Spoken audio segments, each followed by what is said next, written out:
Yaroslav Romanchuk is a determined man, a key opposition figure in Belarus who can't get his message out in the national media. He's recording a podcast for a change-minded audience on the internet. Things need to change because Belarusians are much poorer than Russians, Kazakhs, to say nothing about Poles. Belarusians suffer inflation and devaluation. Belarusians live shorter, and in order to improve this, in order to build up a prosperous country, you need not just one better parliament, you need the overhaul of the whole system. Romanchuk ran against Alexander Lukashenko for the presidency in 2010.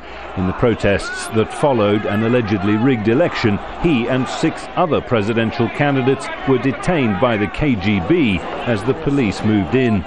It marked a new low in the suppression of dissent in the country.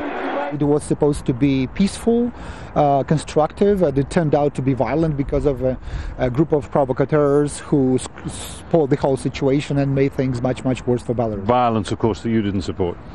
Definitely I don't support violence because people did not support violence. And if you are against the people, you always lose. Do you think you'll run again? Well, 2015 is far away, but I think that the probability of that is quite high. For there to be any hope of change, Romanchuk believes divided opposition forces must unite, bringing politics, civil society and the business community together. At the end of the day, it will be definitely a ballot box. The ballot box should be prepared by wide and intense civic activism. Civic activism means working with associations, with people who are united under certain interests, business associations, youth organizations, women organizations. So if you touch the chord that are close to the hearts of the people, then the probability of change in the country goes up. So you've got to recapture the imagination of the people somehow. Recapture the imagination of the people. You have to address the issues that are close to their heart rather than to their even brain.